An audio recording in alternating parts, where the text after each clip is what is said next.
I had got some beads. I had strung my own beads. But I didn't have Tulsi beads. They had some other beads. Gargamuni, who ran the store, ran out of Tulsi beads. There were so many people getting initiated. There was these other beads, and they were kind of dark red wood. They were blackish dark red wood. And I had very proudly strung them on this orange cord, and they were very nice beads, I thought. On my initiation night, I came, the moment of truth came when you would come up and you'd give Prabhupada your beads. And in those days, it was a very personal thing. He would he would be sitting there before the fire, and you'd give him the beads, and he would sit there and he would chant a whole round right there in front of you. So I came up and I gave Prabhupada my beads, and he looked at the beads and he says, "Oh, Rudraksha. We don't chant on Rudraksha. Rudraksha is like the Shiva beads that Shivites have." And I said, "No, Prabhupada, they're not Rudraksha." This sudden feeling of being rejected. Oh no, I'm right at the brink of becoming his disciple, and now my beads are being rejected. So I said, no, Prabhupada, they're not Rudraksha. And he looked at him again closer, and he could see, they weren't Rudraksha, they weren't Tulsi beads. And he said, "How come you don't have Tulsi beads?" And I said, Gargamuni ran out of Tulsi beads. And he said, "Well, this is all right." So he kind of took them, and he chanted on them. And the very first instruction he gave it to me was not after initiation, but when we arrived from Bombay on a train, and then we reached Radha Damodar temple by Tonga. It was early morning, and we entered into Prabhupada's quarters, small, tiny room, about maybe 15 of us, and I was sitting just in front of Prabhupada, and Prabhupada was speaking, and we were all listening. And I had one habit of, when I arise to hear someone with attention, I had a tendency to do like that. Some people do that. And I was sitting in front of Prabhupada doing that, and Prabhupada said, "Stop it!" So that was in fact my first meeting, personal meeting, and first instruction that yes. Well, we were always anxious to get some mercy from Srila Prabhupada in the form of his belongings, something that we could hold on to.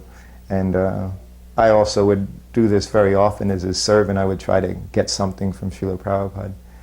And the very first opportunity I had that I remember was when I had gotten Brahmin initiation, which again was in Los Angeles in 1972. I had my Brahmin thread, I think all of maybe 1 month, and this was the thread, of course, that Prabhupada had chanted on. And in New Vrindavan, when we used to go bathe, you would have to go outside, and there was a little stream that was dammed up, and you would grab water and throw it over your body. It was quite nice, quite cold. But depending on the position of the moon, whether it was new moon or full moon, it could be very dark at 4 o'clock in the morning. So one morning I remember going and bathing, going to the brook there and throwing buckets of semi-mud and water over my head to bathe in the morning in New Vrindavan. And when I got back to my quarters, my Brahmin thread was gone. I went to Chankayatri and my thread was gone. Because I was very young and very much attached to it, and I was totally devastated that now, that link had shattered. That link was gone. I thought, this is definitely a very bad omen. Something's not good here. And of course, then we didn't have Brahmin threads from India neither. You got some string and you tied it in a knot. You would get six of them, and that was your Brahmin thread. So that's what I had to do to continue chanting my Gayatri, and I did it. But I was never content. I always felt that I needed that. And of course, even though now I had become his servant, for some reason, there was no question of asking him, "Would you chant on a thread for me?" But I devised a plan. After being with him for a month, he told me that whenever Ekadasi was there, that he would change his Brahmin thread on Ekadasi. And he said, so at this time, he said, you can put the thread on the table. And so I was all prepared. I said, well, now I will get Prabhupada's old Brahmin thread because he's going to take it off and place it on the table. And Prabhupada was bathing, so I set up this table, put the tilak out, the mirror out, and I put a nice Brahmin thread and laid it right on the table, which today was Ekadasi. And I watched, this was in Radha Damodar temple, where Prabhupada was staying in the room downstairs. And I was on the veranda right outside, and I was just sitting there watching and waiting. I was so happy, and now I was going to get my Brahmin thread back. And Prabhupada put on his tilak and put the second thread around and began chanting Gayatri. So now I was busy in the kitchen with Jamuna, helping getting his lunch together. And Prabhupada chanted Gayatri, and then he left his quarters and he walked by the veranda into the kitchen to take prasadam. And I raced into the room, and I found this Brahmin thread, and he had broken every thread, all 6 of them. He broke them all. And I thought, why did he do this? And I immediately started thinking he must know something. He must have done this because I wanted his thread. Of course, I was very stubborn, so I grabbed each thread and I tied it in a little knot. All 6 of them. I thought, now I have my Brahmin thread. He said, despite everything, I still have it. Prabhupada's chanted on it, I thought, so many times, so it's better than my original Brahmin thread. So I took the Brahmin thread and put it in my pocket. And then I went in where Prabhupada was taking prasadam. And he said, so that Brahmin thread that I have left on the table? I said, yes, Srila Prabhupada. He said, so you should take that Brahmin thread and dig under Tulsi Devi and bury it under a Tulsi plant. I thought, no, this is impossible. Like, is this what they do, or is he just doing this to me? And I said, okay, Srila Prabhupada. Of course, I didn't obey that order because I was so determined. It was one order that Srila Prabhupada gave that I just reneged on because I thought I have to have this Brahmin thread. So I took it and disobeyed his instruction. But that was the beginning of many different opportunities I had to get a piece of Maha Prasadam in the form of cloth from Srila Prabhupada. I remember one time he cooked for his spiritual master's appearance or disappearance day on the La Cienega temple here. And he cooked a pot of khichdi, which he said was his spiritual master's favorite dish. And it is a wonderful dish. And he cooked it using urdal, which is not just the split urdal, but the polished urdal. So it came out with a very creamy consistency. And he made a pot about this size, about half full, and there were 30 of us in that room. And there are many other dishes too. So we started out by tasting the prasadam the Prabhupada had cooked, and everyone was in a jolly mood because it was a holiday, and we were observing the appearance or disappearance. I think it was the appearance day of Bhaktisiddhanta Saraswati. And that picture of Prabhupada cooking at the stove is that occasion when he was cooking that khichdi. It's a famous picture. And we came out, and everybody got a dab of khichdi on their plate. And by that time, it was cold. And I think Prabhupada wasn't there. He had already gone to his quarters to do things. And everybody was in a jolly mood. We were all talking and chatting, and we all reached over with our fingers, because in those days we ate with our fingers, and we picked up the khichdi, and we popped it in our mouths, and all of a sudden this conversation died out everywhere. This was not some external ceremony that we were honoring this prasadam. We were not in the mood to honor anything. We were having a good time and chatting and jolly. As soon as that prasadam touched our tongues, we fell silent. We sat there in dead, icy, ice cave silence, tasting grain after grain of it until it was all gone, and then we searched for stray grains on our plates. And then everybody in the room, by common mutual consent, began crawling on their all fours towards the pot in the middle of the room where there was still a little bit left. And we all reached in simultaneously, and we were taking little pieces out of the pot. Our eyes were staring straight ahead. No one spoke a word until there was nothing left. Then we all went back and sat down and sat there in silence for almost an hour. Something about that prasadam was so charged with what must have been something like Gopi Bhava. It was too much ecstasy involved in that prasadam that we were struck by it. Every feeling, the exquisite, excruciating feeling that Prabhupada feels for his spiritual master was present, and we had a chance And then we realized that Prabhupada had given that to us like an extra special little present or benediction, that he'd allowed us to open the door a little bit and peek at what his world was like. He would say, and your name is Madhu dvisa.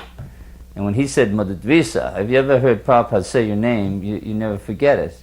The way he says it, because it becomes genuine when he says it, Madhu dvisa.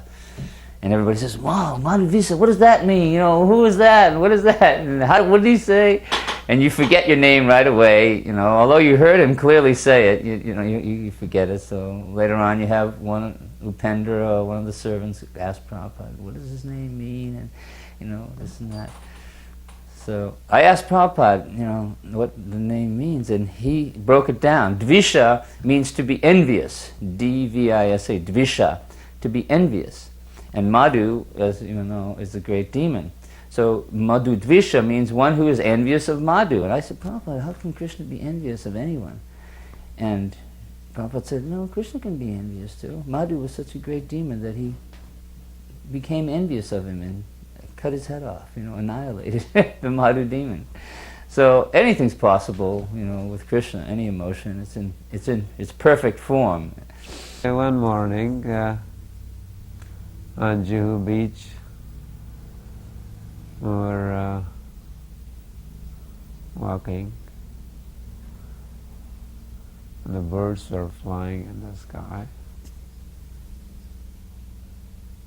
They're flying in a very perfect formation, and they would turn around, all of them together, or one bird going and all other birds flying, one straight line or U-turn.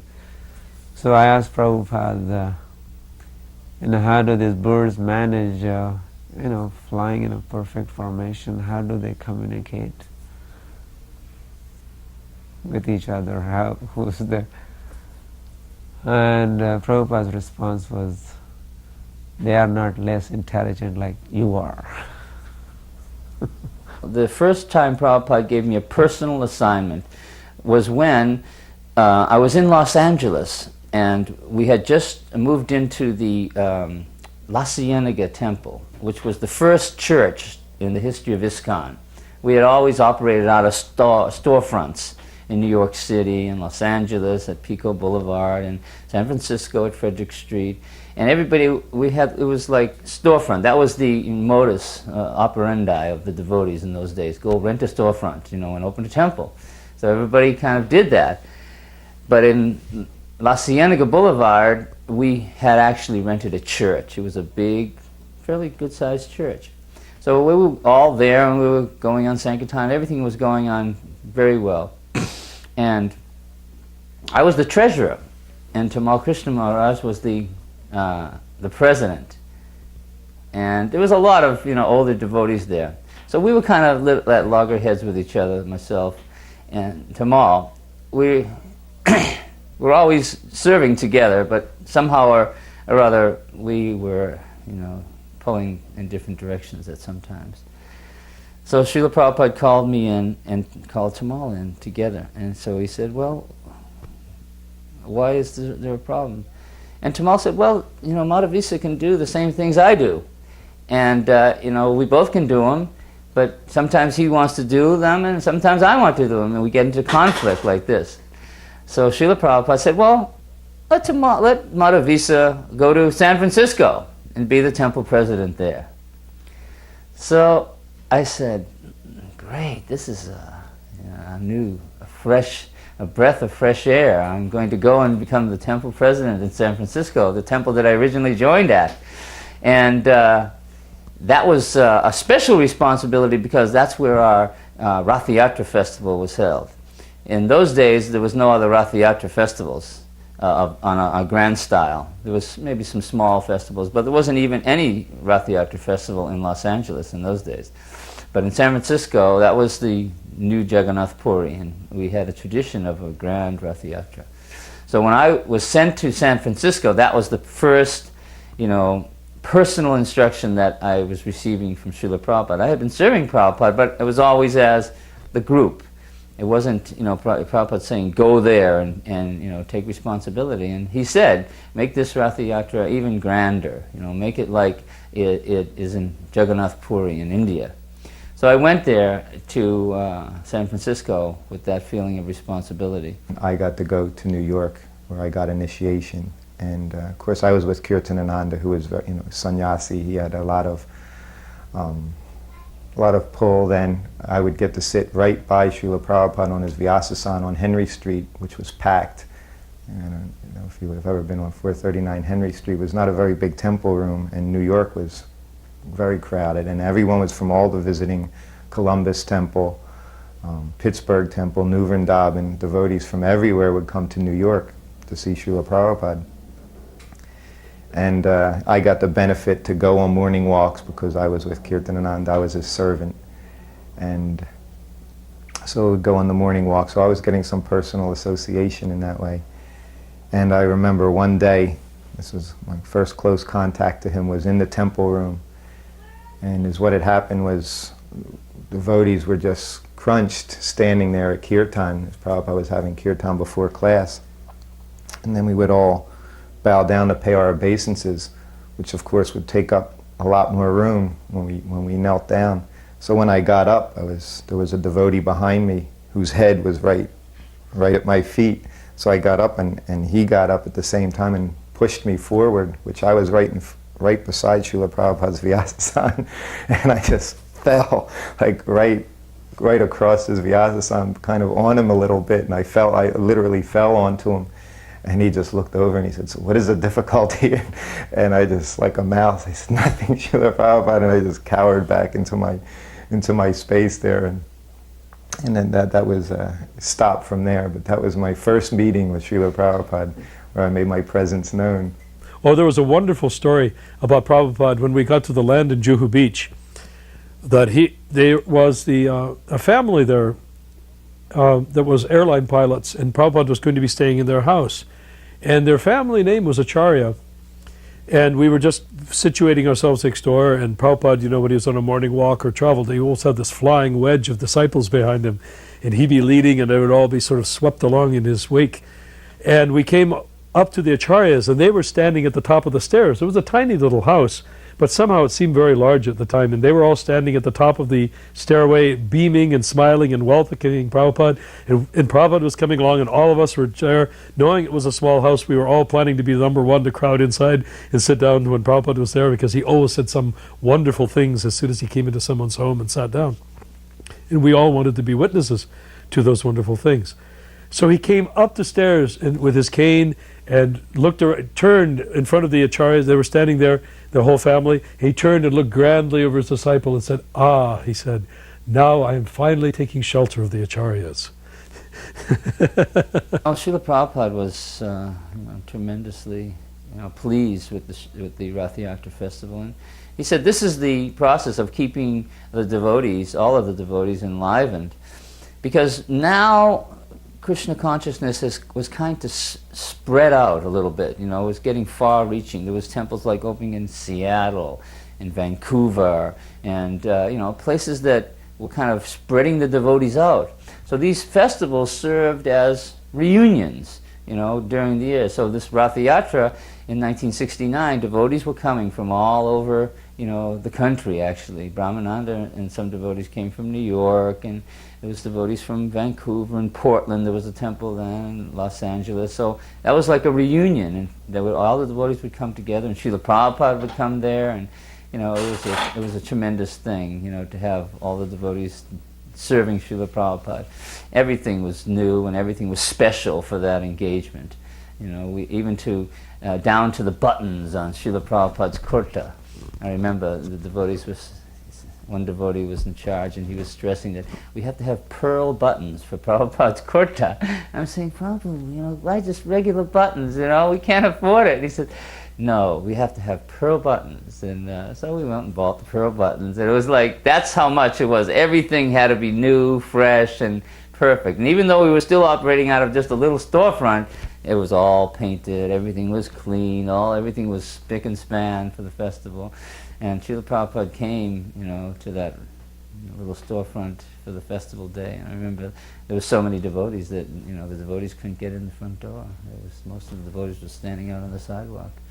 When Prabhupada gave instruction about the bullock cart was in 76, I think it was month of September, around Radhastami time, when our Nithaya Gaur World Traveling Sankirtan Party had come to Delhi.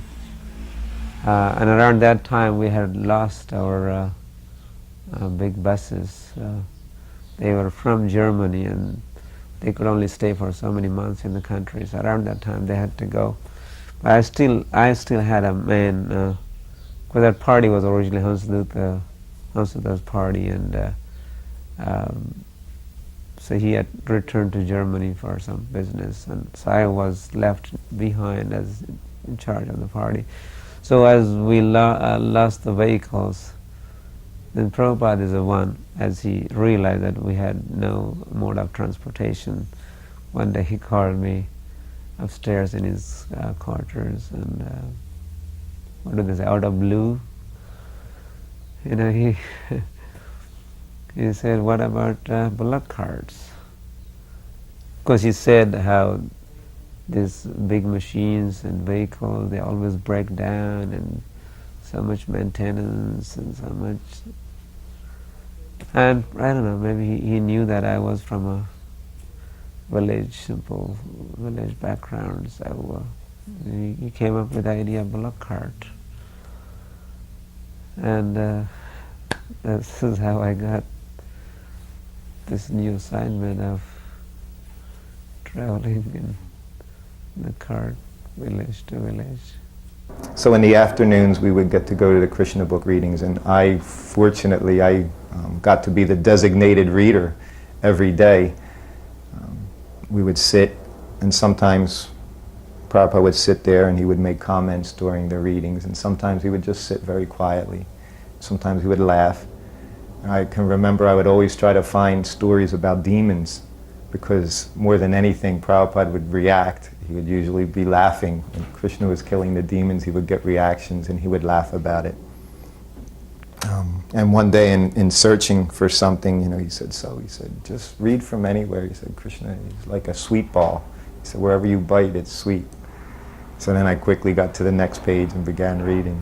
He always was stressing that this was part of our tradition, that Lord Jagannath in all his majesty would go out and take a chariot ride. And it made a very personal thing. Whenever Srila Prabhupada would talk about Krishna, it made it so much more personal.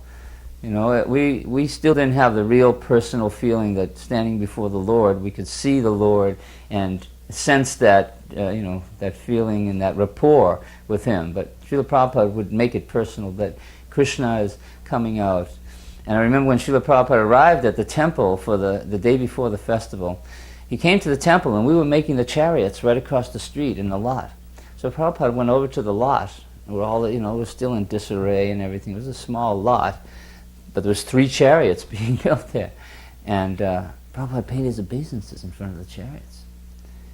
And he looked at me and he said, the chariots are as good as the Lord. And that made it all so much more personal. That here we are, we're building chariots for the Lord, but the chariots themselves were, objects of worship. So it made it, a real. It brought the whole spectrum of Krishna consciousness was there in the Rath Yatra festival. The chariots, the garlands, the prasadam, the instruments, everything, the clothes for the deities. We're all on that same worshipable, level. In Boston, he began to explain. He said, a devotee may come and may go away again tomorrow. And in those early days, we looked at Srila Prabhupada and ranked disbelief and said, go away? But why would any devotee want to go away? This is it. This is the perfection. This is where you go to after you've done everything else. Why would anyone ever want to leave it? But Prabhupada said, nonetheless, some devotees may go away. So we can't rely simply on word of mouth, because things will happen, things will change, the words will be altered. He said, but we all listen to you, Srila Prabhupada. How will anything ever get altered? We'll always repeat what you say, and therefore it can't possibly get altered. Little did we know, but Prabhupada, having this prescience of knowledge of past, present, and future, was planning for 10,000 years, not simply planning for this week or this month or this year. And we were trapped in our time, having a wonderful time bringing new people into the movement, couldn't see the need. But Back to Godhead began to expand. We brought more and more books on board, and people began to distribute them. And it wasn't until much, much later, years later, that book distribution took off. And then it became self-evident as to why or how so many books could be distributed. And Prabhupada did sanction that people getting them might misuse them. And that was a casualty, or a friendly fire casualty, that we had to absorb, was the possible karmic reaction to giving someone a book and forcing it on them or something, and then they will throw it in the trash. It'll be covered up with old hamburger grease or something. He said we had to accept that that might happen, and this is the risk that we were taking. Prabhupada always had this really, close feeling with Jayananda, and Jayananda was he was the nuts and bolts man there in San Francisco.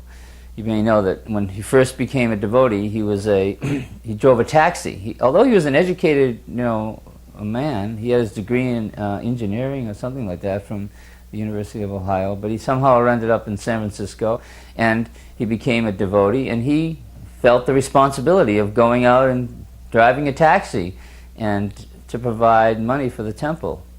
And he was one of the few devotees in the beginning who actually held down a 9-to-5 job.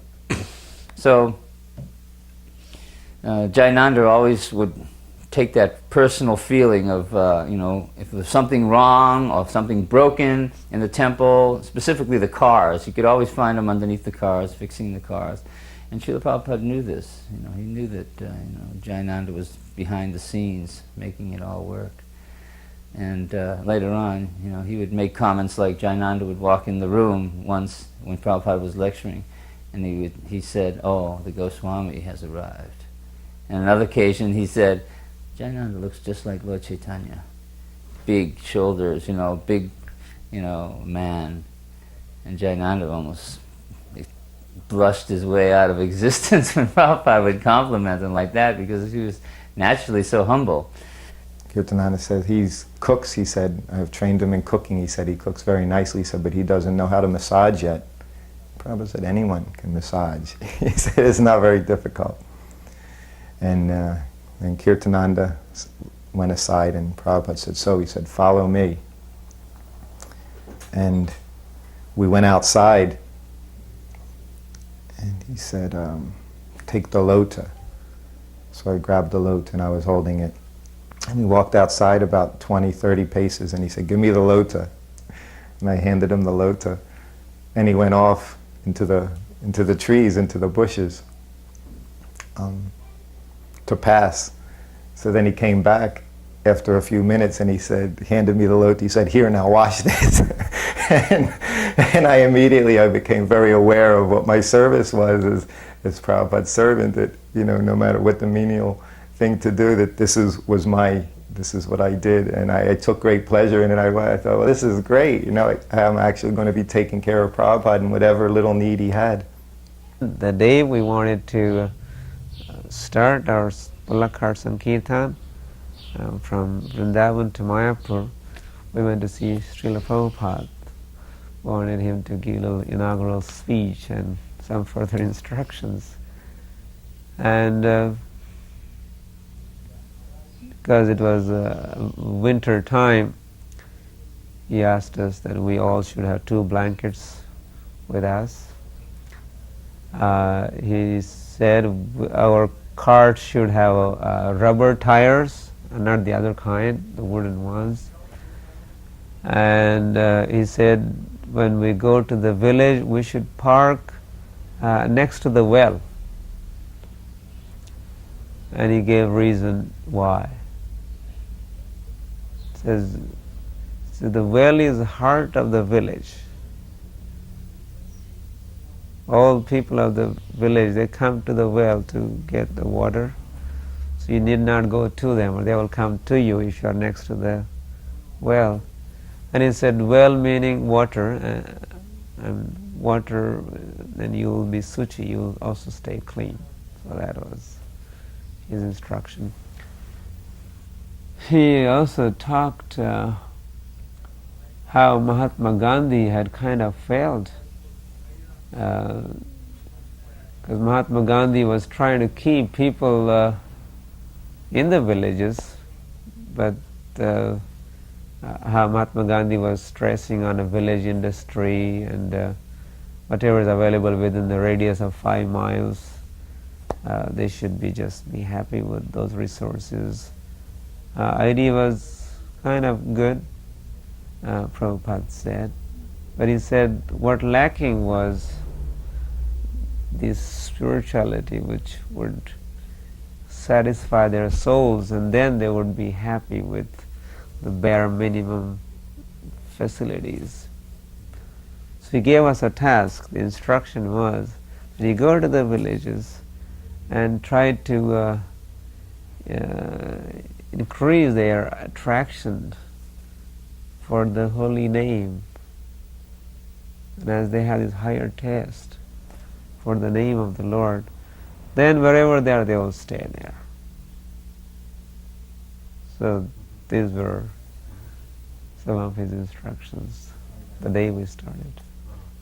Srila Prabhupada used to travel with a secretary and a cook, and it was like an entourage, a Sanskrit scholar that was working on his books with him. So it was usually 3 or 4 people that would travel with him. But this time he was going to Nairobi, Africa, and it was a short trip. It was only for 2 weeks or so that we were going. So he decided that I would come with him. Just Prabhupada and myself would go. There was no cook, there was no secretary, there was no Sanskrit scholar. I was going to be, everything rolled in one for those 2 weeks. So I thought, wow, this is fantastic, Srila Prabhupada. I was getting a little burnt out with India. I've been to India for a couple of years then, and it was a struggle in those days. So I was wanting to do something else. So Prabhupada took me to Nairobi. And the day, 3 days before we were leaving, we got this telegram from Brahmananda in Nairobi saying that the deities had broken. They had sent new deities there, and the deities had broken. So, according to Shastra, the deity which is broken is not supposed to be installed in the temple, and that was one of the reasons specifically that Prabhupada was going to install these deities in the temple in Nairobi. So therefore, I had to, frantically go around in Jaipur. We were at Jaipur at that time, and this is where all the deities are made, and marble deities. And we had to frantically travel around Jaipur on a rickshaw for a couple of days, trying to get new deities lined up.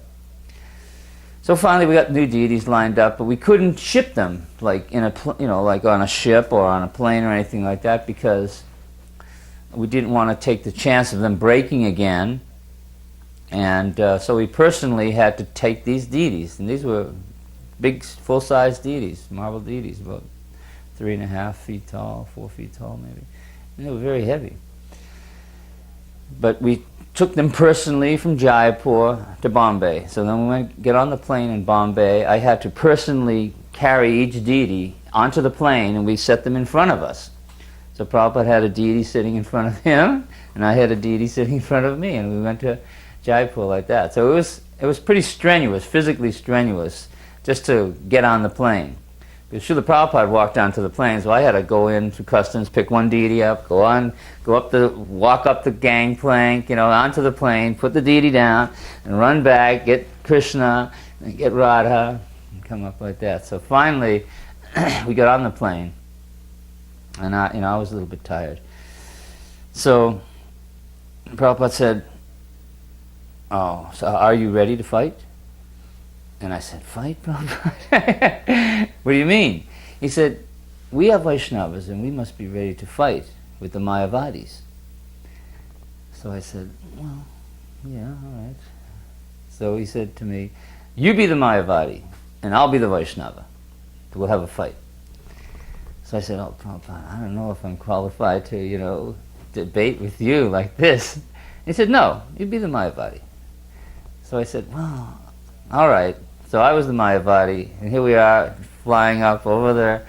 What was it? It's the Indian Ocean there or something? I don't know. What's the ocean that separates Africa from India? Anyways, going east. We're flying. We finally got settled, and we're up in the air.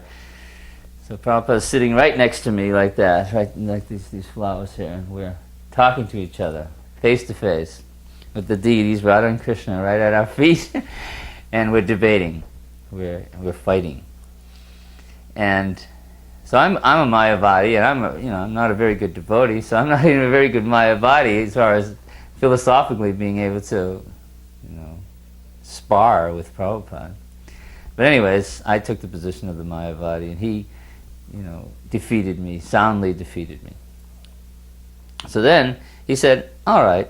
He said, now he had just defeated me with the Vaishnava, arguments. So he said to me, now I'll be the Mayavadi, and you be the Vaishnava. So I said, all right, now I know all the arguments. There's no way he can defeat me. So we started to fight again, argue again. And he was such an expert that he was able to defeat me as a Vaishnava, and he took the position of a Mayavadi. So I said, and then after the defeat, I was totally mortified, but not really, But I thought that, I know a little bit of Vaishnava philosophy, I should be able to defeat the Mayavadi arguments. And Prabhupada said to me, he said, this is how expert you must become in your preaching. You must be able to take the position of your opponent and know his position so thoroughly that you can defeat your own philosophy with his philosophy. He said, that's how expert you must become in this preaching of Krishna consciousness. Another lesson in massage, which was always, as Prabhupada's servant, massaging was the best time, being in such close contact, doing nice service, getting to massage Prabhupada's body, especially his feet, was always made you feel very good. And during massage, in the daytime, Prabhupada would usually go over mail. His secretary would come in, and Prabhupada would hear the letters, and he would give answers for his letters. And while he was doing this, of course, you were massaging him. And when you massage Srila Prabhupada, you would do, like you would start on his head, and you would just continually massage his head until he said, okay. Or he would just give a gesture with his body, and then you would go to the next spot. So sometimes in this process, if he would be very immersed in something, you could massage a particular part of his body for a very long time. Massage generally lasted about 1 hour, but sometimes it would go 2 hours, 2.5 hours if he was absorbed in his business. And it was, of course, very nice, but it could also become a little bit tiring. And after being with him for some time, I started to feel I knew what I was doing, quite well. So I would massage his head, and when I felt that I was done, completed that point, I had done it sufficiently, I would move on to the next part of his body. And I was doing this for probably 1 week or so. And one day I was massaging, and I remember I was massaging his head, and then I went and I massaged his back, and he didn't say anything, and then I stopped massaging his back, and I started to get up and move around to the side, and he said, you massage until I tell you to stop, not until you tell you to stop. And from that time on, of course, massage had taken a different turn again to whatever Srila Prabhupada wanted. That's what I would do. So after flying all that way to Nairobi and being exhausted, we finally arrived at the airport. And now the ordeal of taking the deities off the plane. Radha first getting Krishna down, all the way down to customs, and then go back up to the plane, and then all the way down, get Radharani back over to customs, and wait in line, move one deity, another deity. So gradually we got through customs, and there we are, standing outside, and there's no devotees. There's not one devotee there at the airport. So we're there, and we've got the deities, we've got the luggage. So this one Hindu gentleman came over and said, oh, Bhaktivedanta Swami, you're supposed to arrive tomorrow, And Prabhupada said, oh, they've got it wrong again. How many times we've done this? They've got it wrong again. So he says, oh, I have a car, I'll take you to the temple. So we didn't call the temple naturally, we just jumped in the car and went over to the temple, came to the door, door's locked. All right, so we knock on the door. Prabhupada's there waiting at the door. We knocked on the door. So I still remember it clearly. Brahmananda comes to the door, he opens the door. And there Prabhupada's looking him right in the face. Prabhupada, he goes, "Oh my God!" And he faces the face and says, he's just got a little towel on, no shoes, nothing. And the whole temple, it's the day before Prabhupada arrives, so everything is totally in disarray. The paint is still wet on the banister, the floors are all wet, and construction is going on. And Prabhupada's there, oh my God, he falls flat in his face. "Prabhupada, you're supposed to come tomorrow." Prabhupada, "Where's my room?" "Oh, it's not finished, Prabhupada, it's not." "Where's my room?" "Oh, back here." So Prabhupada just walked to his room, and while he was sitting there in his room, everybody was frantically running around trying to make his room a room. It wasn't a room when he walked in, it was just a bare room with no bed, nothing. So Prabhupada got in his room, and everything was gradually came about. The deities were installed. But unfortunately, I had been in India for some time, and I had been taking care of myself, but at the end in Jaipur, I stopped drinking my sugarcane juice. I would drink sugarcane juice all the time, and my blood sugar went down, I think, and I got hepatitis as soon as I arrived in Nairobi. So there I was, my shining hour, to be the secretary, the Sanskrit man, the cook, the masseuse, everything. And I'm laying on my back. I'm useless. The Prabhupada came into my room, and I'm laying there, and I'm trying to struggle to get out of the bed to pay my businesses. And Prabhupada said, no, just stay there. And I'm saying, "Prabhupada, I feel so bad. I'm supposed to do all these things for you, and I can't do it." And he says, "That's okay. We can manage. You just get your health back." So his compassion was there at every step, too. One time I wrote to Prabhupada while we were on the way to Mayapur with his bullock carts and kirtan, giving some hints that we needed some financial help to maintain this program, and Prabhupada wrote to me, and he sent a big Sankirtan score, how the big quantity books are being distributed, and he said, this is how we are maintaining our institution, by book distribution. And you also have to do. And he said outside help is not healthy. And he said if your program is being appreciated by the public, their appreciation has to be practical. That means let them help you, let them assist you.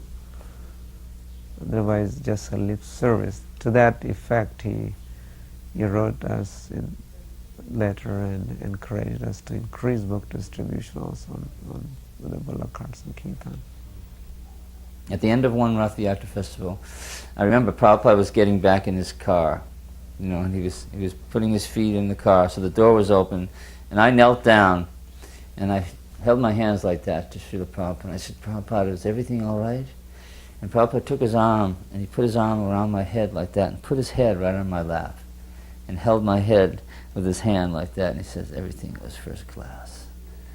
And that was probably the most affectionate embrace I've received in my life. Your head was in his lap? On his lap. He was sitting in the car like that, and I was kneeling beside the car with the door open, and I had my hands like this. And I said, "Prabhupada, is everything all right? Was everything good?" And he took my head, he put his arm around my back like that, and put my head right on his lap like that, held his arm on top of my head like that, and said, "Everything was first class." Of course, Bombay, there were two kinds of cars, basically, that I can remember seeing. One was, I guess it was some old Plymouth blueprints they had, and they produced all these particular cars. I don't remember what they called it. And then there was the Ambassador. So everyone either had this Ambassador or this Plymouth-looking car. And we had gone on a morning walk, and we had one of these Plymouth-looking cars. And it was with myself and Pradyumna and Shyamasundar. and Shyamasundar was driving, and we parked the car, and we got out, and we were walking along. We had a very nice walk, and some 1 hour and a half later, we walked back to the car, and Shyamasundar's trying to get into the car. The doors were unlocked, so we're in, and he's trying to stick the key in the ignition, and this is going on for a few minutes, and he says, the key is not working, the key is not working. And Prabhupada said, so what is wrong? He said, I don't know, I can't get the key to work in the car. So we're sitting there for about 5 minutes, and all of a sudden, two Indian men come up to the car. Now they begin talking to Srila Prabhupada in Hindi, and talking back and forth, and everything is very friendly. And Prabhupada said, he said, this is not our car. He said, this is their car. And in the meantime, during the conversation, they say, Swamiji, we will take you to where you're going. And so myself and Srila Prabhupada, we remain in the back seat, and the two gentlemen, they get into the front seat of the car. And he said, so they will take us, he said, to our place. And Shyamasundar and Pradyumna, they went in the other car. So at this point now, after sitting in their car, the men, they decide that they want to take Srila Prabhupada to his quarters. They don't want it to go, for him to go in his car, so they've convinced him now that they want to do this service because he's a Swami, that we want to take you home. And so we're sitting back there, and Prabhupada said, see, he said, this is the difference, he said. In your country, he said, if we would have been sitting in someone's car, he said, immediately they would have arrested us. He said, but here, you sit in their car and they take you home. He said, they want to take you home. This social worker came to see Srila Prabhupada. And he was an old gentleman, but very, very meticulous. He had a very, well-tailored suit on, starched shirt, nice silk tie, spotlessly shined shoes, starched, cuff-linked shirt. Everything was just proper, hair comb, glasses. He was an old gentleman. But Prabhupada started to talk about the sex life. How if a person just wants sex life, then he's like a dog. And this gentleman was saying, well, I like sex life, And Prabhupada said, well, this is a doggish mentality, to just want sex life all the time. Does that mean that you're a dog? And he said, I guess so. That's what I like. So the conversation went on like that. So at the end, the gentleman was soundly defeated by Srila Prabhupada, but he didn't feel bad. So Prabhupada said to him, prasadam, bring prasadam. So the gentleman said, oh, no, I'm really not eating anything now. He said, no. He says, you must take prasadam.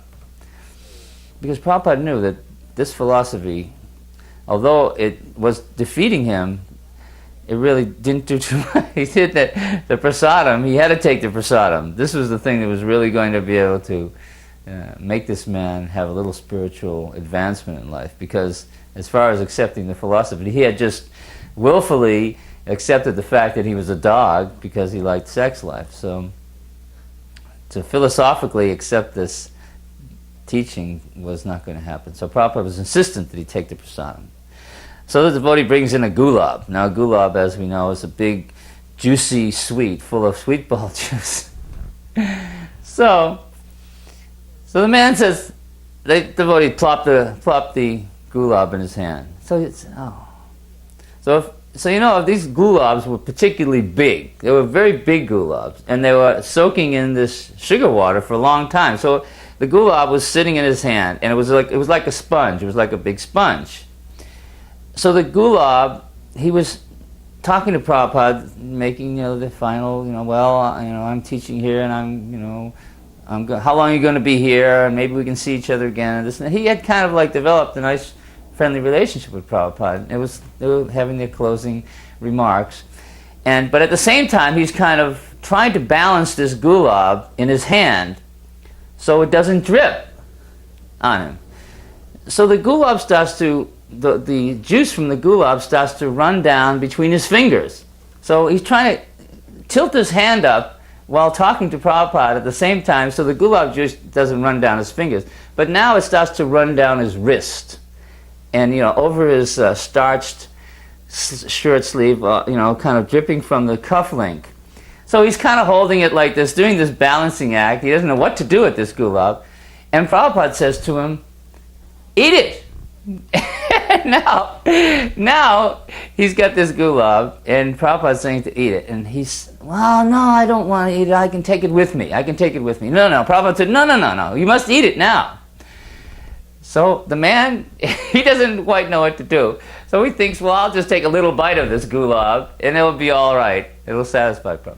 So he takes a little bite of this gulab, so it ruptures the gulab, and now all the deluge of sweet ball juice is running out of the gulab. It's running down it's on his tie, and now it's dripping on his shoes, his patent leather shoes, and he's now it's all over the place. So Prabhupada said, no, eat it all. So by this time he doesn't care. He's just totally covered with gulab. So he throws it in his mouth. Now he's got this big gulab in his mouth.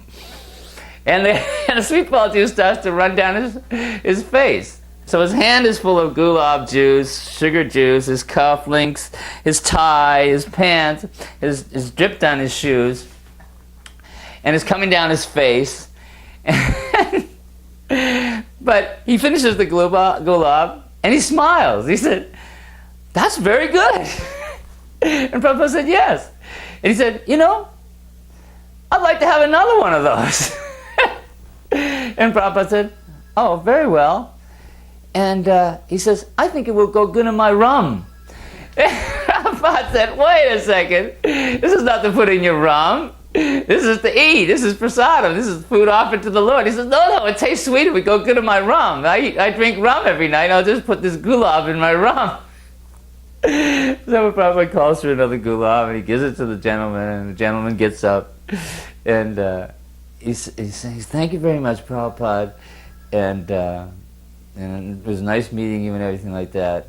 So he's walking out the door, and Prabhupada said, now don't put that in your rum. And the gentleman said, all right, I'll just eat it. He went out smiling, with all his gulab juice dripped all over him.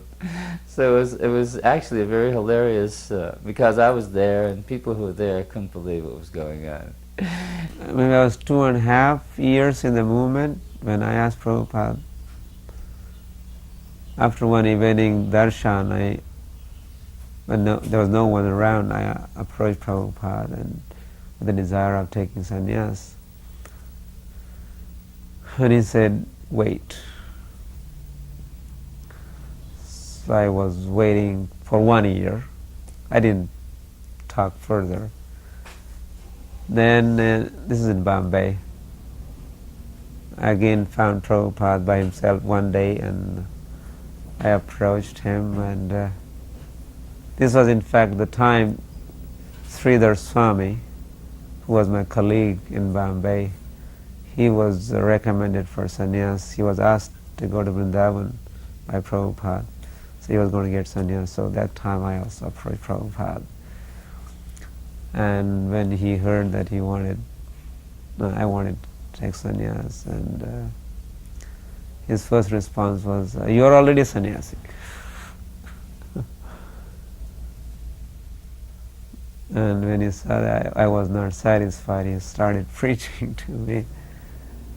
The first verse of the 6th chapter in Bhagavad Gita, what is that? Na niragnir na chakriyaha. The true yogi is, the whole Prabhupada talked about that verse. It's defining sannyas. But then I was not budging an inch. I was keeping some pressure on. And so towards the end he said, so you want to undergo the formality of sannyas? And I said, yes, Prabhupada.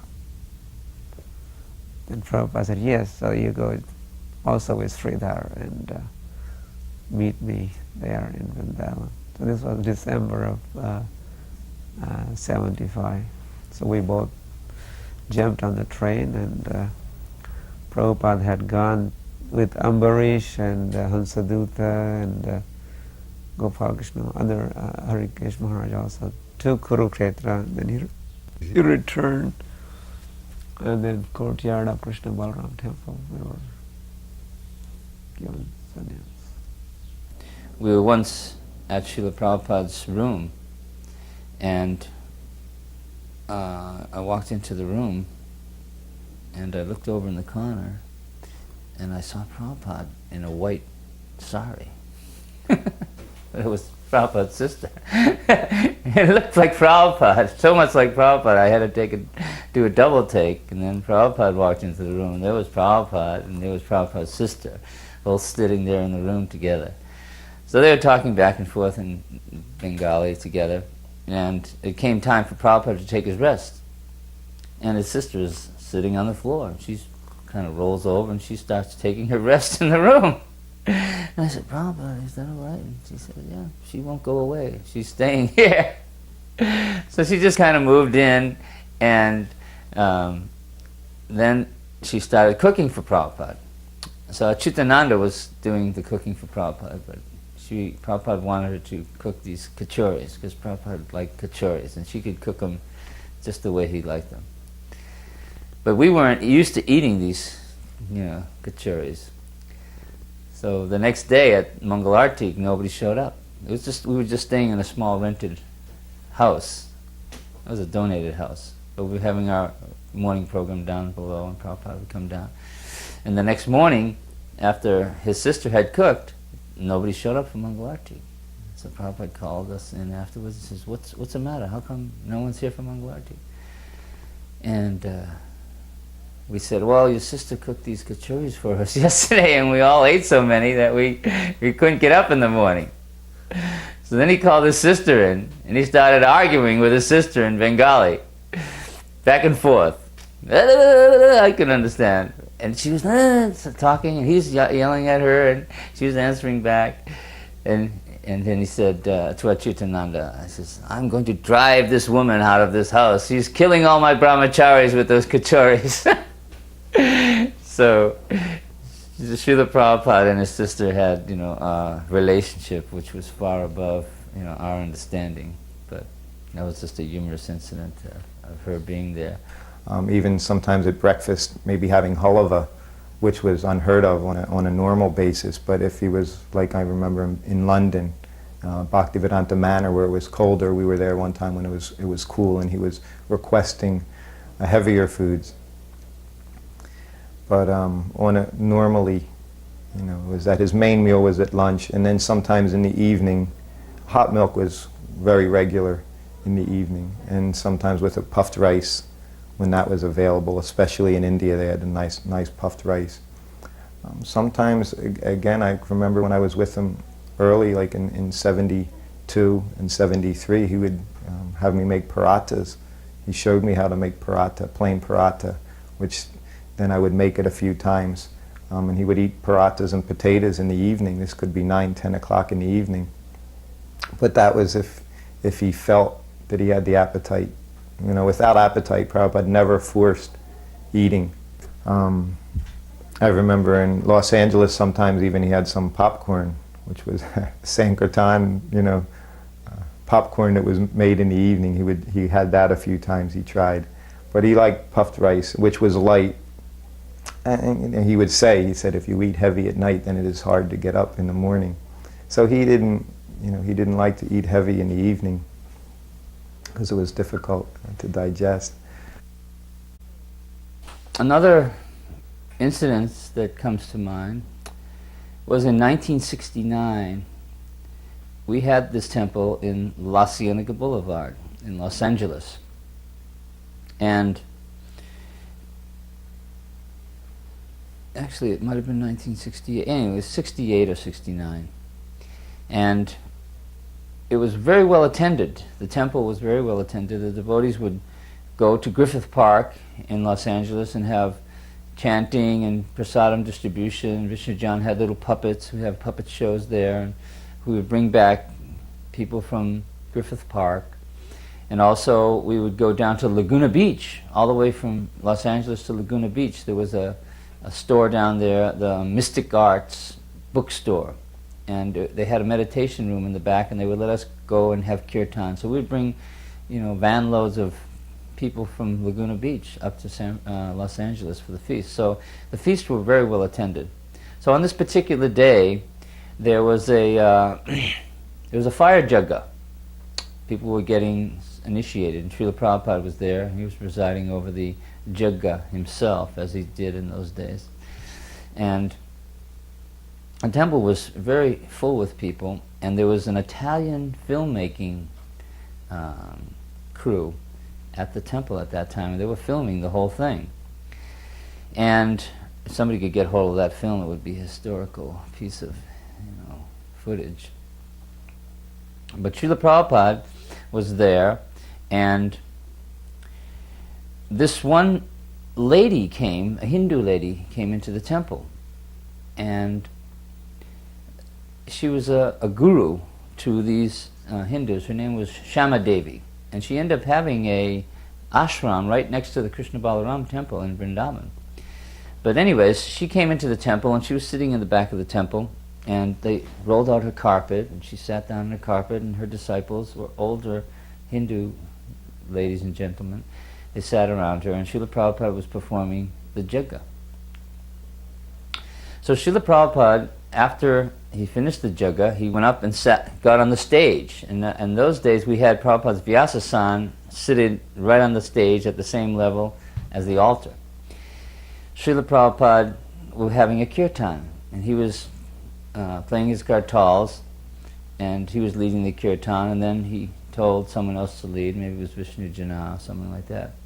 So in those days, the kirtans were ecstatic, but they weren't uproarious because of the dance step we used to do. We used to do the Swami step, and the Swami step was a choreographed step that everybody would very in coordination with one another dance, put one foot in front of the other, one foot in front of the other. The arms would be upraised like that, and we'd all be chanting and dancing like that. Long aisle of devotees on either side, facing one another, and we dancing back and forth, having kirtan. So Srila Prabhupada, during the course of this kirtan, he got up from his Vyasasana, and he was doing the Swami step with us, like that. We were all doing the Swami step. And then Srila Prabhupada did something that he had never done before. Nobody had ever experienced this before. Srila Prabhupada stopped doing the Swami step, and he started jumping up and down. Jumping up and down. We had never done this jumping up and down. No one ever knew about jumping up and down. We just knew the Swami step. And we were all happy doing the Swami step. But now, Srila Prabhupada was jumping up and down. And it was the most amazing thing, because it seemed like the whole universe was rocking. But Srila Prabhupada started to jump up and down. So we looked at each other and we said, wow, Prabhupada's jumping up and down. I guess we can jump up and down too. So it's never been the same since then. Kirtan has never been the same. The Swami step is still there, but it's only done by very conservative devotees. Everybody likes to jump up and down and really get into the uproarious kirtan. So Srila Prabhupada was jumping up and down. The devotees were jumping up and down, bouncing off the walls. It was fantastic. So meanwhile, this lady, Shama Devi, she was there, and she was having kirtan. And one of her disciples opens a bag and gives her a little madanga. So, whoa. In those days, usually there was one madanga per temple. One madanga, and only certain devotees could play that madanga. Those were the devotees who were good madanga players and who wouldn't drop it or put their hand through the end of it. You know, they had to be good madanga players, and they also had to be very concerned that the madanga didn't get damaged, because in those days we didn't have our, American-made plastic madangas. So if a madanga got broken, you'd have to send off to India for it. It took a long time to get it, and we didn't have the import-export thing happening so proficiently in those days. So, but they pulled out a madanga, a little small clay madanga, cool, and they gave it to her. And she started playing the madanga. So we kind of stepped aside, and she kind of moved her way up to the front. And Srila Prabhupada, he's jumping up and down, dancing. And all the devotees are dancing, and she's playing this madanga. And she starts to dance. And she starts to float around like a butterfly, taking these little small steps. And she's an elderly lady. She's about 50 or 60. She's elderly, but very, very conservative. And she's dancing around like a little butterfly, with her sari over her head, and she's playing the mridanga like a gopi. So all the female devotees now, all right, here was a Vaishnava. She could play the mridanga. She was dancing, and Prabhupada was obviously approving it because he was up there on the stage, jumping up and down. So then Prabhupada jumps off the stage, and he's in with the devotees, amongst the devotees, jumping up and down, chanting Hare Krishna. And this lady, Shama Devi, she's playing the mridanga, and she's dancing. And then the kirtan ends, and then Srila Prabhupada says, now you lead. So she starts to lead the kirtan. Now, the women are really ecstatic. Now, there's another precedent. We can lead kirtans too. We can jump, we can dance, we can play the mridanga, and now we can also lead kirtans, because here, this old lady is doing it, Prabhupada's approving it, and he's doing it, and he's allowing her to do it. So everybody was in total, euphoria there. And she led the most melodious kirtan, and went on and on. Srila Prabhupada was dancing, and she was dancing, and it built up. And it was the most fantastic experience that all the devotees could have had. So, before the dust even settles from the kirtan, the devotee is on the phone to New York. Prabhupada's jumping! Prabhupada's jumping! What do you mean he's jumping? He said, you don't have to do the Swami step anymore. Prabhupada's jumping up and down. The kirtan was going on. Prabhupada was jumping, running up, back and forth, jumping up and down. And Brahmananda was saying, well, how do you do it? How do you jump? He said, you don't have to do it. You just jump up and down. Just be ecstatic. Put your hands up in the air and just jump as high as you can do. So Brahmananda called Boston. Boston called Montreal. And within a matter of hours, the whole country was jumping. And like I said, kirtan has never been the same since that time. Yeah, after taking sannyas, after the end of the initiation ceremony, myself, Sridhar Maharaj, and Prithuputra, I think he was from France, 3 of us were given sannyas. We went into quarters of Srila Prabhupada to check 2 things, whether our names were going to change and whether new assignments are. And of course our assignments did not change, and also regarding the names, Prabhupada said just add Swami to your names. So that was one thing. And then he talked to us about Manmanabho Madhavakto Madhyaji Mam Namaskuru, that verse. Said Krishna is asking us to do 4 things, and if we just do these 4 things, remembering Krishna and worshipping and offering him obeisances and becoming his devotee, he said without duplicity, that word duplicitous, then your preaching will be very, very effective, and people will take you very seriously. So that was one instruction in his personal meeting. He gave it to us. We celebrated Janmashtami in Tokyo, Japan, and that was a very intimate Janmashtami celebration. Srila Prabhupada started the tradition of reading the Krishna book on Janmashtami as much as you could. He said, read the whole Krishna book if you can, but read it constantly throughout the day. So Srila Prabhupada, he wanted us to cook a feast. Now, Dinapan was the printer that was printing our books in those days, so they were courting Prabhupada. So they put him up in a nice house, and they had a chauffeur-driven car and everything come to him. And the temple was in another building. So we all went to Srila Prabhupada's house on Janmashtami day, because he wanted us to cook a big feast for midnight and read the Krishna book during the day. So we sat around and we started reading the Krishna book, and how it took a turn, and Tamal Krishna took a turn, and Kirtananda took a turn. So then Srila Prabhupada said, now is my turn. So he took the Krishna book and he started reading it. And I could see in Srila Prabhupada's eyes, you can see when a person reads something, how, if they're really fascinated with something, that you can tell by the manner and the exclamations they make and the feeling that they put into the reading. And Srila Prabhupada was reading very feelingly. And later on, I had talked to Prabhupada, and I said, Prabhupada, you were reading that Krishna book so feelingly. And Prabhupada said, yes. He said, I like to read my Krishna book. It's very entertaining. It's not that just because I wrote it, I don't care about reading it anymore. He said, these are Krishna's pastimes.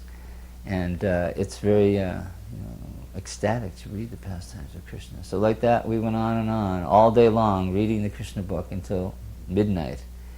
And we didn't finish the whole Krishna book, but we took a pretty good piece out of it. Once, when Prabhupada blasted me, I remember, this was in Vrindavan during Radha Damodar. This was when he spoke from Nectar of Devotion. He had Nectar of Devotion classes every day, every afternoon in the garden. And at this time I was still only a servant for perhaps 1 month. I was learning a lot still. And when we went into the garden there, I was recording. And there were many flies that were buzzing about Srila Prabhupada. And he said, but no one was, we were just sitting there, everyone was paying attention to class, and he said, get a fan. So I had come and I had a chamara fan. And Prabhupada was speaking, and I was doing this. I was doing an arati ceremony to Srila Prabhupada.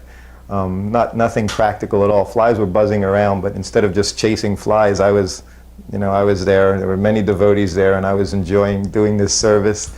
I was Prabhupada's servant. Here I was, turning the whisk around, and the flies were there, and Prabhupada went and like that, and still I was so, enamored by the situation and just so dull-headed that I continued, and I'm going like this.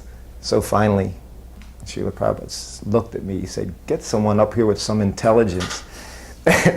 And I mean, of course, there were, could have been 100 devotees there, and I was just, I was so devastated. And so I got down, and who should grab the chamara was this devotee, his name was Kunja Bahari, he was known at the time, this was even back in 1972, he was a very crazy devotee, very peculiar, and he went up there, and he started swatting at these flies, So now I'm sitting back about that big by the tape recorder, trying to occupy myself like I have something to do so I don't have to pay attention to what just happened to me. And he's swatting at these flies, And I'm looking up at Prabhupada, and Prabhupada looked at him and nodded his head in appreciation, which just further devastated me at the time, like I had failed. Here I am as servant, and I was a total failure.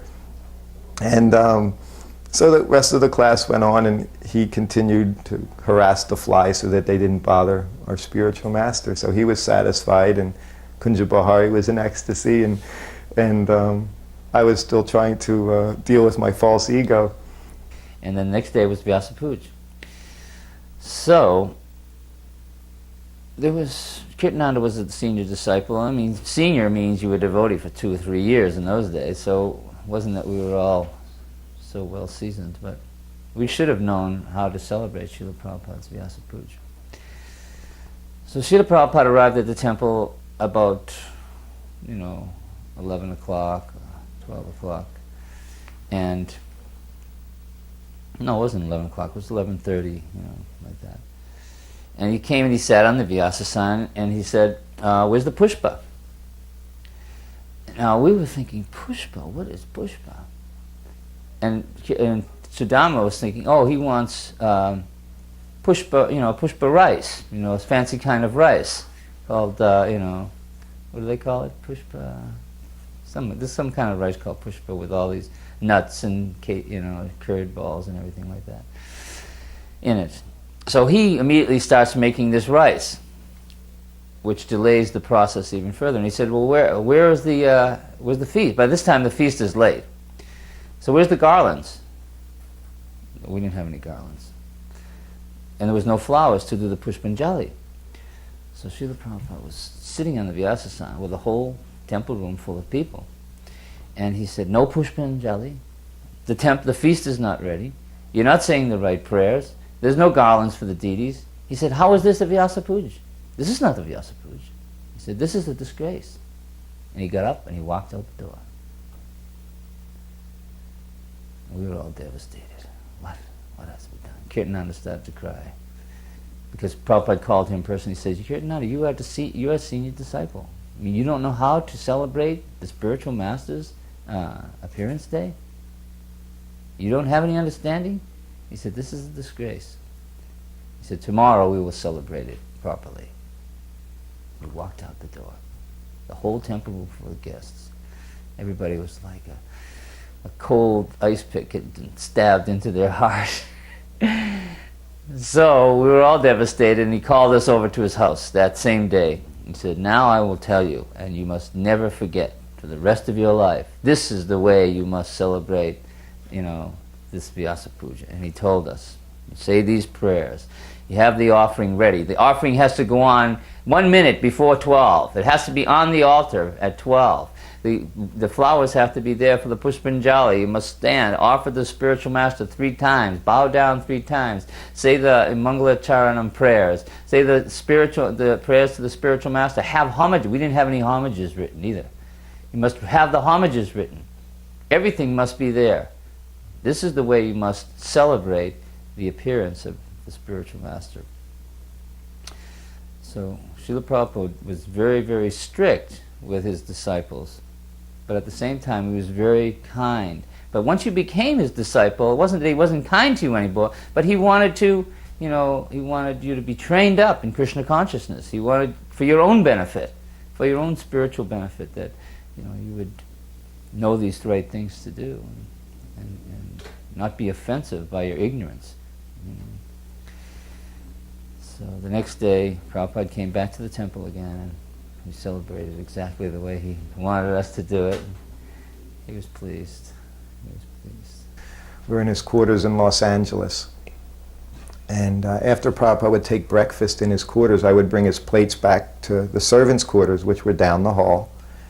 And I would clean his plates from there and transfer all of the remaining prasadam to distribute. And I took the orange rinds that he had eaten, which was the very first piece of Mahaprasadam I ever had from Srila Prabhupada back in August of '72, was an orange rind. I had taken and I ate the whole rind because it was Mahaprasadam. But now I was a servant, and I took the orange rind and I threw it into the can. I had a little trash can that I had in there. And I distributed the prasadam. And it was later on in the morning, I was beginning to prepare his lunch. I had my own little refrigerator there, a little 2-burner stove right in the servants' quarters. So I was getting everything ready. I was cutting vegetables. I had a little board. It was probably a 1x12 and about 4 foot long, and it was on 2 cinder blocks. This was the kitchen, and a 2-burner gas stove that had been disconnected, I guess, from gas heat that was in the room, and they connected a gas stove. So I was beginning to prepare his lunch, cutting vegetables. And Srila Prabhupada, as he would do many times, he would go out of his room like in the morning, late morning, and he would walk back and forth in his quarters there and chant. And so he was passing through the hallway. So he walked by, and he saw me cutting vegetables, and he saw the orange rind in the trash can. Well, that was it. He just jumped all over me, just kept saying that. He said, what is this? He said, this moochie thing, he said, you have sitting there in the can. He said, you are preparing lunch, he said, for the deities, and you have in the can eaten orange. And I didn't have time, could not say anything. And there's one thing I never did was say anything to Srila Prabhupada when he was yelling at me. And he said, do they do this down in the deity kitchen? He said, they have garbage in the can, he said, and at the same time they're preparing for the deity. Do they do that downstairs? I said, no, Srila Prabhupada. So, but you are doing it up here? He said, you are so moochie. He said, and he kept saying over and over again, he said, you are so moochie. He said, you are malecha. He said, how can you do this? So anyway, this went on for approximately 5 minutes. And it wasn't at this time, but a later time where Prabhupada was he was arguing with me. And he would say that, so why do you do this? And I would say, I'm a fool. And at the one time he said to me, he said, "You are no fun," he said, "to argue with." He said, "because you never fight back." They were doing a fire jagga in, I think it was Vrindavan temple or something, some temple in Srila Prabhupada. The temple had already been established, but they were doing a fire jagga. And one of these, I think it was one of Srila Prabhupada's godbrothers, it was in the middle of the fire jagga, and he leaned over to Prabhupada and he said, "Srila Prabhupada, they're doing it all wrong, they're doing it all wrong." And Prabhupada leaned back and he looked at him very calmly and he said, "That's all right, they're just practicing." And we were taking an interior flight on Air India, and we got on the plane, and while everyone was getting seated, we were sitting down, and they had the music very loud. It was Indian classical music, perhaps in sitar and tabla. And I'm sitting down, and Prabhupada's sitting next to me, and he said, "So," he said, "do you like this music?" And I just looked at him, and I thought, this is a trick question or something. It's like, because I mean, it was nice music, and I thought, but this is not Krishna conscious music, this is Maya, you know. So I just stopped, and I didn't say. And I didn't even answer him. I just didn't have the ability to answer him, because I hated to be wrong. You know, this was part of my difficulty. I could never answer honestly, because I didn't want to say the wrong thing. And so finally he said, "This is very nice music." He said. Then of course I was, "Yes, Srila Prabhupada, this is very nice music." But I didn't want to be in that position of saying the wrong thing. And that's probably why I didn't say too much while I was with Srila Prabhupada. Prabhupada was very sick in Vrindavan, and that time our party was traveling in North India. In fact, we were in Badrikashram when we heard Prabhupada was getting more sick. We rushed back to Vrindavan, and soon upon our arrival there, we were allowed to go into his quarters for darshan. So we spent quite some time with him. He was lying on bed for months. He was already on the bed. But he seemed to be very enthusiastic to hear the Sankirtan reports, and he was inquiring, "So which book is selling the most? And what is your daily collection?" He was making all these inquiries. As we had just returned from Badrikashram, in a humorous way, I mentioned to Prabhupada that Srila Prabhupada, we presented your Bhagavad Gita as it is to Srila Vyasadeva. Because in Badrikashram there's a cave of Srila Vyasadeva, and he is supposed to be residing there. So we had visited the cave. Of course, we did not see him. We were carrying Bhagavad Gita, and we imagined that Srila Vyasadeva saw it. So we said, "We presented your Bhagavad Gita to Srila Vyasadeva." Prabhupada was pleased to hear that. On so many occasions, Prabhupada gave me things. One in particular I can remember was very funny. Was after I was married and had a child, and I became Prabhupada's servant. I was traveling with him. So my son now, with Mayapur Chandra Das, was about 6 months old, and we were in Los Angeles. And Prabhupada called me in his room, and he said, "Call Nanda Kumar, I want to see him." So I went and I found him. He was in the community. And a few minutes later we came back, and we both went into the room and paid our obeisances, and Nanda Kumar came in. So I was about to get up and leave. He said, "No," he said, "sit down," he said. So he said, "Get me my white bag." So Prabhupada's white bag, this of course is something else that was very special. When Prabhupada traveled, he had his luggage, and we had our luggage, and then he had his white bag. Well, Prabhupada's white bag is where he kept all his very important effects, whether they be bank books for Bhaktivedanta Book Trust, Mayapur Vrindavan Trust, his personal effects, everything that was on his desk, his pens, were given to him. He might have a gold cross pen given by a disciple, his tilak mirror container, his silver. So that was all in this bag. And some money that he would keep. Sometimes he would always keep just a little bit of money with him. And he said, so get me this white bag. So I got the white bag and I brought it back into his room. We were sitting there, and he went into his white bag and he took out a $50 bill and he gave it to Nanda Kumar, and he took out another one and he gave it to me. He said, these are for your children, he said. And Nanda Kumar immediately, of course, objected. No, Srila Prabhupada. He said, I can't take this from you. And Prabhupada said, it's not for you. He said, it's for your son. Immediately stopped the objection, which Prabhupada was very good at. If he wanted to stop an objection from someone, he could stop it very quickly. One time there was a little boy who came up to Srila Prabhupada to get a flower. And there's a famous picture, and the little boy is standing there, and he's a little boy, he's about 5 or maybe younger, and he had a little shaved head with a seeker and everything. His name was Janaka. It was in Australia. And Prabhupada wouldn't let the flower go. He had the flower there in his hand, and the boy came to get the flower, and Prabhupada wouldn't let the flower go.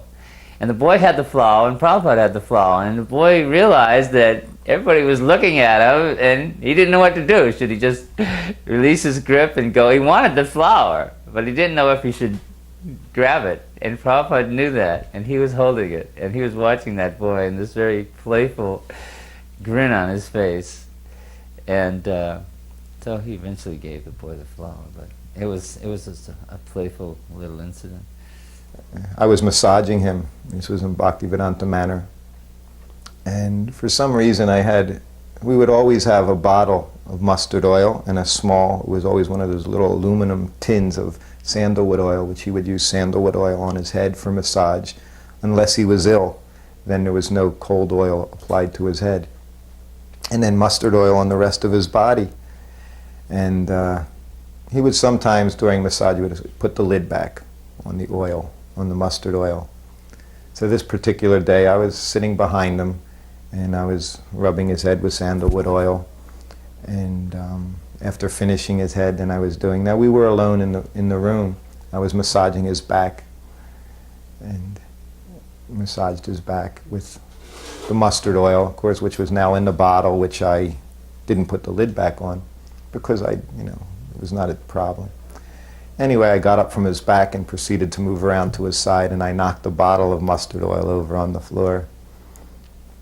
So immediately he turns around and sees, and he said, "Why didn't you have the lid on the mustard oil?" He said, "You're so foolish." He said, "You will be intelligent when you're 80, he said to me. And he said, "Get a cup." So I ran into the next room and I got a cup. And Prabhupada, both Prabhupada and I, now this was a little bottle of mustard oil, and we got the mustard oil, we would putting it on our hands and scraping it into the cup. Scraping, until we got basically all the oil up on the floor. He said, "Now use that oil," he said, "on my body." Because Prabhupada, this was another quality, never ever waste, never ever waste anything. Whatever you use, whatever you take, you use it. Whatever prasadam you take, you finish it. That was always. So he had me do that. So then I was there and I was massaging his arm, and this was my, I did have some sense of humor with Prabhupada, and we would, I would joke with him on occasion, but this one, it was just an opportunity, and whatever I said to Srila Prabhupada, I would think about once, think about it twice, 3, 4 times before I would say something. So a few minutes went by and I'm massaging Prabhupada, and he's very quiet. He just got done yelling, and he's very quiet with me, and I'm very quiet, and I'm thinking. So finally, I massaging his arm and rubbing, and I said, "Srila Prabhupada," I said, "thank you so much." I said, "I thought it would take a lot longer than that." And he cracked up laughing, and it just everything, it was so funny. He found it very amusing, I said, "I thought it would take so many more." I said, "I thought it would take so much longer," I said, "to become intelligent." So he was real pleased with that, that was funny. This quality of compassion is the thing that distinguished Srila Prabhupada from everyone else. He was totally compassionate. I think the quote is "Paraduka Duki," the person who is so compassionate. That's the quality of the greatest devotee. No one is insignificant, and no one was insignificant to Srila Prabhupada. One devotee once said about his father, he said, "Oh, his is my father," and he said, "But he's not a devotee." but he's all right. And Prabhupada said, no, a good fruit doesn't come from a bad seed. So in this way, the man felt so good about his son being a disciple of Srila Prabhupada because he was complimenting him in such a nice way. He didn't think anybody was insignificant. In that temple that we had in La Cienega Boulevard, some of these old ladies would come from the neighborhood. And they would come, and they were so old, they would have those old lady kind of shoes, you know, that laced up. And Srila Prabhupada said, they don't have to take their shoes off. And then Prabhupada said, put some chairs up in the back of the temple. And he let them sit up in the back of the temple with these chairs. And they would listen to Srila Prabhupada speak, and the devotees would have kirtan. And Srila Prabhupada he started the practice of circumambulating the temple from the inside, a big long circle, of all devotees. So he would come back to the back of the temple, and he raised his hands up in front of those old ladies and said, Hare Krishna! And the old ladies jumped up out of their chairs with their canes, and their little old lady shoes and little spectacles, and they said, Hare Krishna, Hare Krishna! And they would sit back down again. Prabhupada would go around and lift his hands up, Hare Krishna! And they would sit up again, perk up, and chant Hare Krishna. And he would make sure that they would get their prasadam and everything at that time. So Prabhupada's compassion was there for everybody. He was not saying anybody is insignificant. Everybody was a child of God in Prabhupada's eyes, and everybody had the right to go back to home, back to Godhead, no matter what situation they were in. And some people were closer to getting there, and some people were not so close. But comparatively speaking, we're all thousands and millions of miles away.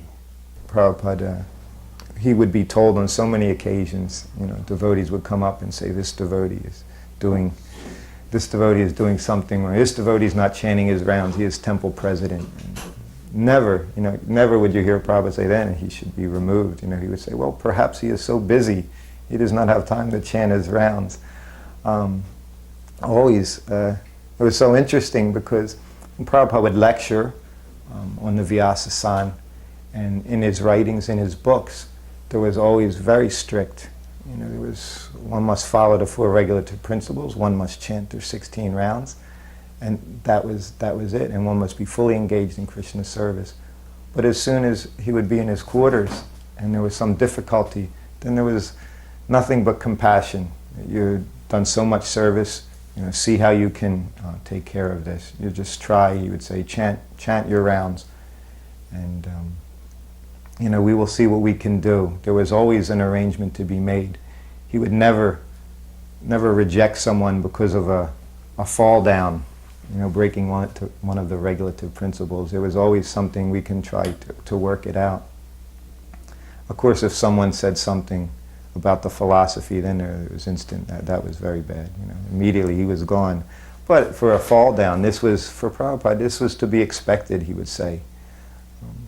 Once also here in Los Angeles, he said, if it was not, he said, for the chanting of the Maha Mantra, he said, you boys and girls could not do anything. He'd say that in the West, he said, you have so much drug use. He said, you could not accomplish anything, he said, except for the chanting of Hare Krishna. He said, it has enabled you to get all these temples, to get all these devotees. He said, it's simply by Krishna's mercy in the chanting. Well, Srila Prabhupada was, to our apparent limited vision, his health was deteriorating, and he requested that I come to India, to Vrindavan, to see him. So I just got married, and my wife was pregnant with my first son. So I couldn't leave, and we were living in a very remote part of Hawaii. So I couldn't leave at that particular moment. But I promised that as soon as my wife had her baby, then I would come. So time passed, after my son arrived, and Shri Kirti came over to Maui from Oahu, and we flew off to India together. So at that time I wasn't living at a temple, so I let my hair grow a little bit longer than I should have. And when we arrived in Delhi, I thought, well, I can't go to see Srila Prabhupada like that, so we shaved up.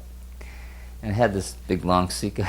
And Srila Prabhupada, when I walked in the room, it was a very, sober mood, dark, and everything was, subdued, and people were kind of morose, not making too much sound and everything. So I walked into Srila Prabhupada's room, and they said, oh, Srila Prabhupada, Madhu dvisa has arrived. So Prabhupada sat up in his bed, and I paid my obeisances, and Prabhupada, first thing he said, whoa, look at Madhu dvisa. He is maintaining such a nice sikha. And he chuckled like that, knowing that, I hadn't maintained such a nice sikha. I just had shaved up in Delhi train station. And the second thing he said, where is your wife? See, I had left Srila Prabhupada, I was a sannyasi, and then I had left and got married and everything like that. So that's not particularly the way you should do it. But Srila Prabhupada, he just shrugged that off. It was like immaterial to him. He wanted to know where my wife was. Not that, why have you got married? Why have you done this? He wanted to know, where is she? And he was fully aware that I was married and I had a child and everything like that, and he wanted to see her. And I said, well, Srila Prabhupada, she just had her first baby and she really doesn't want to travel. And she said, that's right, she shouldn't travel. But she is feeling okay? And I said, yes, she's feeling good. And you had a son? And I said, yes, Prabhupada, I had a son. And I said, and I named him Abhay Charan. Is that all right? And he said, yes. He said, that is okay. You've named him after your spiritual master. And then he went on to explain the famous purport that's in the Srimad Bhagavatam about the elephant and the crocodile. That the elephant is very mighty and very strong, but when he enters into the water, he becomes victimized by the crocodile because he's not in his proper atmosphere. If he's on the dry land, he can annihilate, he can crush the crocodile. But because he's in the water, he's at the mercy of the crocodile. So he said, similarly, we may be situated in the wrong atmosphere for executing Krishna consciousness. We must put ourselves in the right atmosphere, and then we can execute our Krishna consciousness and with all strength and vigor. So he said, it doesn't make any difference. You are a sannyasi, now you're a householder. That doesn't make any difference. The proper thing is just to go on with your Krishna consciousness, execute it. If you can't execute it, if you're becoming weak by artificially embracing a sannyas order, and you must take another order to become strong again, that is all right. But the most important thing is don't leave the association of the devotees, and continue on with your Krishna consciousness. And he made me feel so good, and it was very enlivening and personal to be with Srila Prabhupada in those last days.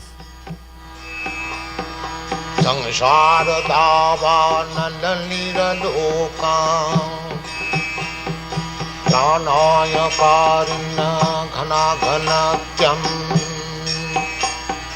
Prapta sakalana gunarna vaksha Bandi gura sri charana